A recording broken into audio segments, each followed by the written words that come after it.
ಅಂಬಿಗರ ಚೌಡಯ್ಯನವರು ಹೇಳ್ತಾರ, ಕೋಣದ ಕೊಂಬಿನ ಮೇಲೆ ಕಠೋರ ಪಟ್ಟಣ ಒಂದಿತ್ತಂತಯ್ಯ, ಅದರಲ್ಲಿ ಹಾಯ್ ಹಾಯ್ ಎಂಬ ಗೌಡ, ಹೋಯ್ ಹೋಯ್ ಎಂಬ ಕುಲಕರ್ಣಿ, ಮೀಮಿ ಎಂಬ ತಳವಾರನಿದ್ದನಂತಯ್ಯ. ಆ ತಳವಾರನ ಹೆಂಡತಿ ತಳವಿಲ್ಲದ ತಂಬಿಗೆ ತೆಗೆದುಕೊಂಡು ನೀರಿಲ್ಲದ ಬಾವಿಗೆ ಹೋದಳಂತಯ್ಯ.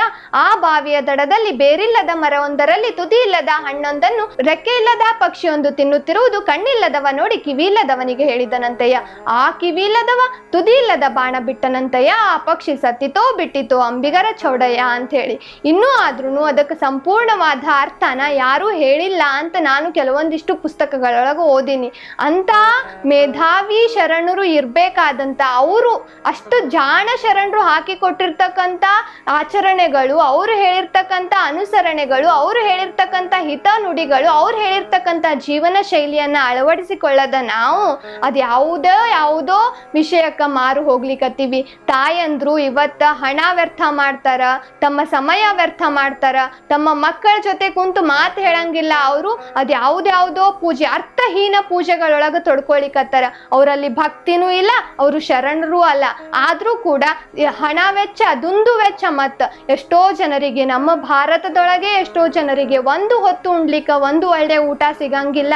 ನೀವು ಅಷ್ಟು ಹಣನ ಹಾಳು ಮಾಡ್ತೀರಿ, ಸುಮ್ನೆ ಹಾಳು ಮಾಡ್ತೀರಿ. ಒಂದು ಹಣ್ಣು ತಂದು ತಿಂದ್ರ ನಿಮ್ಮ ದೇಹಕ್ಕೂ ಒಳ್ಳೇದು, ನಿಮಗೂ ಒಳ್ಳೇದು, ನಮ್ಮ ಸಮಾಜಕ್ಕೂ ಒಳ್ಳೆಯದು. ಒಬ್ಬ ಉತ್ತಮ ನಾಗರಿಕನಾಗಿ ಸಮಾಜಕ್ಕೆ ಏನಾದ್ರು ಸೇವೆ ಮಾಡ್ಲಿಕ್ಕರೆ ಸಾಧ್ಯ ಆಗ್ತದೆ. ಸುಮ್ನೆ ಹಣ ವೇಸ್ಟ್ ಮಾಡ್ತೀರಿ, ಸುಮ್ನೆ ನಿಮ್ದು ಅಮೂಲ್ಯವಾದ ಟೈಮ್ ವೇಸ್ಟ್ ಮಾಡ್ತೀರಿ.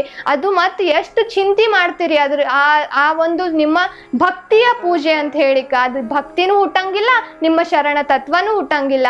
ಅದನ್ನೂ ಇಲ್ಲ, ಇದನ್ನೂ ಇಲ್ಲ. ಧೋಬಿಕಾ ಕುತ್ತಾನ ಘರ್ ಕಾನ ಘಾಟ್ ಕಾ ಅಂದಂಗ ಆಗ್ಬಿಟ್ಟದ ಇವತ್ತಿನ ನಮ್ಮ ತಾಯಂದ್ರ ಪರಿಸ್ಥಿತಿ.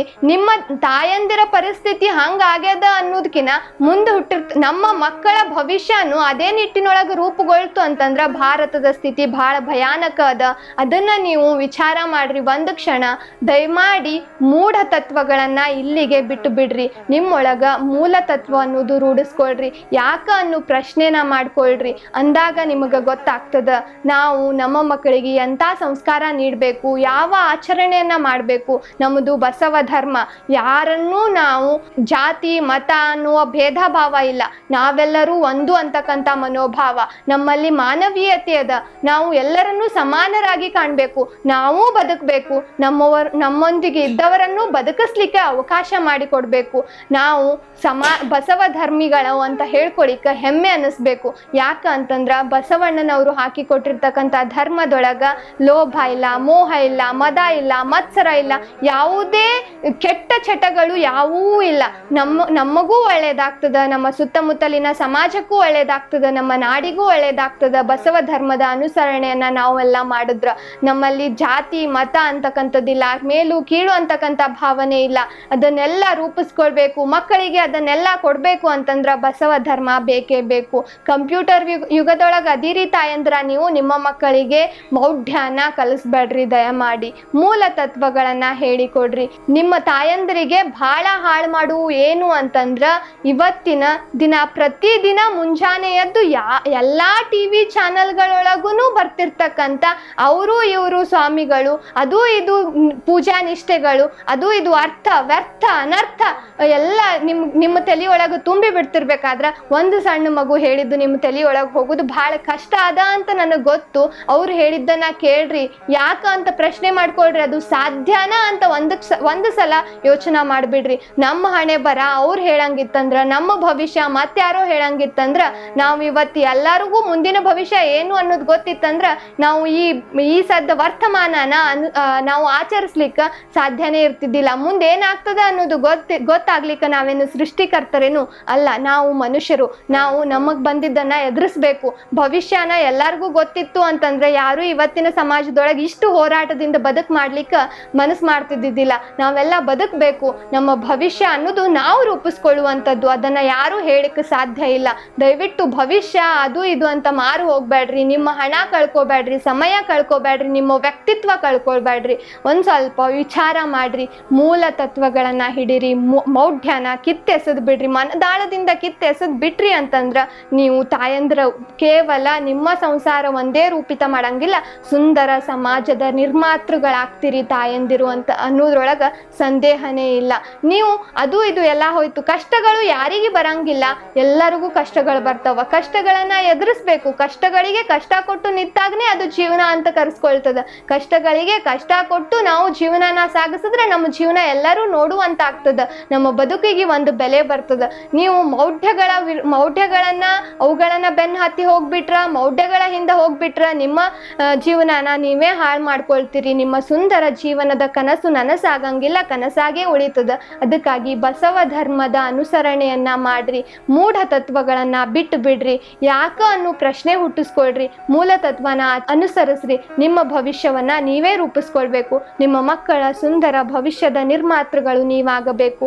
ಅಂದಾಗ ಮಾತ್ರ ಸುಂದರ ಸಮಾಜ ನಿರ್ಮಾಣ ಆಗ್ಲಿಕ್ಕೆ ಸಾಧ್ಯ ಆಗ್ತದ.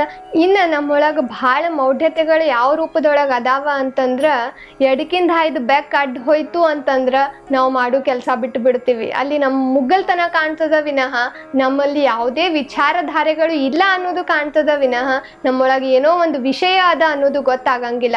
ಖಾಲಿ ಕೂಡ ಅಡ್ಡ ಬಂತು ಅಂತಂದ್ರೆ ಮಾಡೋ ಕೆಲಸ ಬಿಟ್ಟು ಬಿಡ್ತೀವಿ. ಮಾಡೋ ಕೆಲಸ ಬಿಟ್ಟು ಏನು ಉಪಯೋಗ ಇಲ್ಲ. ಕಾಯಕದೊಳಗ ಕೈಲಾಸ ಅದ ಅಂತ ಹೇಳ್ಯಾರ ಶರಣರು. ಕಾಯಕ ಅನ್ನೋದು ಬಿಟ್ಟು ಬಿಟ್ರ ನೀವು ಖಾಲಿ ಕೊಡ ಅಡ್ಡ ಬಂತು ಅಂತಂದ್ರ ಅವರಿಗೂ ನೀರ್ ಬೇಕಾಗಿರ್ತಾವ. ನೀರ್ ತರ್ಲಿಕ್ಕೆ ಹೊಂಟಿರ್ತಾರ, ಕೊಡ ತಗೊಂಡ್ ಹೊಂಟಿರ್ತಾರ. ಹಂಗಂತ ಅವ್ರಿಗೆ ನೀರ್ ತರ್ಲಾಕೆ ಹೋಗ್ಬೇಡ ಅನ್ನುವಂಗ ಮಾತಾಡ್ಬಿಡ್ತಿದ್ರು ಹಿರಿಯರು. ಖಾಲಿ ಕೊಡ ಅಡ್ಡ ಬಂದ್ರೆ ಏನಾಗಂಗಿಲ್ಲ, ಬೆಕ್ಕ ಅಡ್ಡ ಬಂದ್ರೆ ಏನಾಗಂಗಿಲ್ಲ, ಪುಸ್ತಕ ತರದಿಟ್ರ ಅಕ್ಷರಗಳು ಹಾರಿ ಹೋಗ್ತಾವ ಅಂತ. ಪುಸ್ತಕ ತೆಗೆದಿಟ್ರ ಅಕ್ಷರಗಳು ಹಾರಿ ಹೋಗ್ತಾವ ಅನ್ನೋದೆಲ್ಲ ಸುಳ್ಳ. ಅಕ್ಷರಗಳು ಹಾರಿ ಹೋಗ್ತಿದ್ವು ಅಂತಂದ್ರೆ ನಾವು ಓದ್ಲಿಕ್ಕೆ ಸಾಧ್ಯ ಆಗ್ತಿದ್ದಿಲ್ಲ. ಏನು ಪುಸ್ತಕ ತೆಗಿಲಾರ್ದೆ ಓದುತ್ತಾರೇನು ಇವ್ರು ಅಕ್ಷರಗಳು ಹಾರಿ ಹೋಗ್ತಾವ ಅಂತ ಹೇಳಿ? ಅದೆಲ್ಲ ಸುಳ್ಳ ಅಂತ ನೀವು ವಿಚಾರ ಮಾಡ್ಬೇಕು. ಪುಸ್ತಕ ತರದಿಟ್ರ ಅಕ್ಷರ ಹಾರಿ ಹೋಗ್ತಾವ ಅನ್ನೋದು ವಿಚಾರ ಅಂತ ಹೇಳ್ಯಾರ ಅಂತ ಹೇಳಿ ಹೊಟ್ಟೆ ತೆಗೆದಿಡಂಗಿಲ್ಲ ಅಂತ ಹೇಳಿ ಮುಚ್ಕೊಂಡೇ ಕೂತ್ಬಿಟ್ರೆ ನೀವು ಪುಸ್ತಕ ಓದ್ಲಿಕ್ಕೆ ಸಾಧ್ಯ ಆಗಂಗಿಲ್ಲ. ಪುಸ್ತಕ ತೆಗೆದಿಟ್ರ ಅಕ್ಷರ ಹಾರಿ ಹೋಗ್ತಾವ ಅಂತಂದ್ರೆ ಏನು ಅಂತಂದ್ರ, ಪುಸ್ತಕ ತೆಗೆದಿಟ್ಟು ಎಲ್ಲರೇ ಹೋಗ್ಬಿಟ್ಟೆ ಅಂದ್ರ ಅದ್ರ ಮೇಲೆ ಗಾಳಿ ಅದು ಬಂದು ಹರಿದು ಹೋಗ್ತದ ಅನ್ನೋ ಉದ್ದೇಶದಿಂದ ಹಿರಿಯರು ಹಂಗೆ ಹೇಳ್ತಿದ್ರು. ಅದಕ್ಕೆ ನಾವು ವಿಚಾರ ಮಾಡ್ಬೇಕು. ಪುಸ್ತಕ ತೆಗೆದಿಟ್ರ ಅಕ್ಷರ ಹಾರಿ ಹೋಗ್ತಾವ ಅಂತ ಅಂಜಿ ಪುಸ್ತಕ ತೆಗಿಲಾರ್ದೆ ಓದ್ಲಾರ್ದೆ ಇದ್ ಬಿಟ್ರೆ ನಮ್ಮ ಭವಿಷ್ಯಕ್ಕೆ ನಾವೇ ಕಲ್ಲು ಹಾಕೊಂಡಂಗ ಆಗ್ತದ. ಇಷ್ಟು ಸಾಮಾನ್ಯ ಜ್ಞಾನನು ಇವತ್ತಿನ ಜಗತ್ತಿನೊಳಗ ತಾಯಂದ್ರು ಮಕ್ಕಳಿಗೆ ತುಂಬಂಗಿಲ್ಲಾಗ್ಯಾರ. ಆವತ್ತಿನ ಹಿರಿಯರು ಏನ್ ಹೇಳ್ಯಾರ ಅದನ್ನೇ ಮುಂದುವರ್ಸ್ಕೊಂಡು ಹೊಂಟಾರ. ಹಿರಿಕರು ಸಂಜೆ ಹೊತ್ತು ಮುನಿಗಿ ಮನಿ ಕಸ ಹುಡುಕ್ಬಾರ್ದು ಅಂತಿದ್ರು. ಯಾಕಂದ್ರ ಅವಾಗಿನ ಕಾಲದೊಳಗ ಕರೆಂಟ್ ಇರ್ತಿದ್ದಿಲ್ಲ. ಕಸ ಹುಡುಗಿದ್ರ ಏನಾರೇ ಒಂದು ಸಣ್ಣ ಸಣ್ಣ ಮೂಗೊಳಗಿನ ನತ್ ಅದು ವ್ಯಾಲ್ಯೂಯಬಲ್ ವಸ್ತು ಏನಾದ್ರೂ ಬಿದ್ದಿತ್ತು ಅಂತಂದ್ರ ಕಾಣಂಗಿಲ್ಲ ಕತ್ಲೊಳಗ, ಹಂಗೆ ತಿಪ್ಪಿಗೆ ಹೋಗ್ಬಿಡ್ತದ ಅನ್ನೋ ಉದ್ದೇಶದಿಂದ. ಇವತ್ತು ನಿಮ್ಮ ಮನಿಯೊಳಗ LED ಲೈಟ್ ಇರ್ತಾವ. ನಿಮಗ್ ಕಸ ಹುಡುಗ್ಲಾರ್ದೆ ಹಂಗೆ ಹೊಲಸ್ನಾಗೆ ಮನ್ಕೋತೀರಿ ಅಂತಂದ್ರ ನಿಮ್ಮ ಮುಗ್ಗಲ್ತನ ಅಲ್ಲಿ ತೋರಿಸ್ತದ ವಿನಃ ಯಾವುದೇ ನಿಮ್ಮೊಳಗ ಹಿರಿಯರ್ ಹೇಳಿದ ಮಾತುಗಳಿಗೆ ಬೆಲೆ ಕೊಡ್ತೀರಿ ಅನ್ನೋದು ತೋರ್ಸಂಗಿಲ್ಲ. ಹಿರಿಯರ್ ಹೇಳಿದ ಮಾತುಗಳಿಗೆ ಬೆಲೆ ಕೊಡ್ತಿದ್ರ ನೀವು ಶರಣರ ತತ್ವನ ರೂಢಿಸ್ಕೊಳ್ತಿದ್ರಿ. ನಿಮ್ಮ ಮಕ್ಕಳಿಗೆ ಶರಣರ ತತ್ವಗಳನ್ನ ಕಲಿಸ್ತಿದ್ರಿ. ನಿಮ್ಮ ಜೀವನ ಶರಣರ ಜೀವನದಂತೆ ನಡೆಸ್ತಿದ್ರಿ. ನಿಮ್ಮ ಜೀವನದೊಳಗ ಬರೀ ನಿಮ್ಮ ಬದುಕನ್ನ ಕಂಡುಕೊಳ್ಳೋದಷ್ಟೇ ಅಲ್ಲ, ನಿಮ್ಮೊಂದಿಗೆ ಸಾವಿರಾರು ಮಂದಿಗೆ ಬದುಕು ಕಾಣ್ಲಿಕ್ಕೆ ಅವಕಾಶ ಮಾಡಿಕೊಡ್ತಿದ್ರಿ. ನೀವು ಮಗ್ಗಲ್ ಮನೆಯವರಿಗೆ ಹೊಡೆದು ನಿಮ್ಮ ಬದುಕನ್ನ ರೂಪಿಸ್ಕೊಳ್ಳಿಕ್ಕೆ ಖುಷಿ ಪಡ್ತೀರಿ. ಇವತ್ತಿನ ತಾಯಂದ್ರು ಹೆಚ್ಚು ಸಮಯ ಮಕ್ಕಳ ಪರಿಪಾಲನೆ ಒಳಗ, ಮಕ್ಕಳಿಗೆ ಪಾಠ ಬೋಧಿಸೋದ್ರೊಳಗ, ಮಕ್ಕಳಿಗೆ ಸಂಸ್ಕಾರ ಕೊಡೋದ್ರೊಳಗ ಕಲಿಯಂಗಿಲ್ಲ. ಮಂದಿ ಮಾತುಗಳು ಮಂದಿ ಮನಿ ವಿಚಾರ ಮಾತಾಡೋದ್ರೊಳಗ ಟೈಮ್ ವ್ಯರ್ಥ ಮಾಡಿಬಿಡ್ತಾರ. ಅದಕ್ಕೆ ನಮ್ಮ ಬಸವಣ್ಣನವರು ಅವಾಗೇ ಹೇಳ್ಯಾರ, ಲೋಕದ ಡೊಂಕನು ನೀವೇಕೆ ತಿದ್ದುವಿರಯ್ಯ, ನಿಮ್ಮ ಮನವ ಸಂತೈಸಿಕೊಳ್ಳಿ, ನಿಮ್ಮ ತನುವ ಸಂತೈಸಿಕೊಳ್ಳಿ, ನೆರಮನೆಯವರ ದುಃಖಕ್ಕೆ ಅಳುವವರ ಮೆಚ್ಚನಾ ಕೂಡಲ ಸಂಗಮ ದೇವ ಅಂತ ಹೇಳಿ.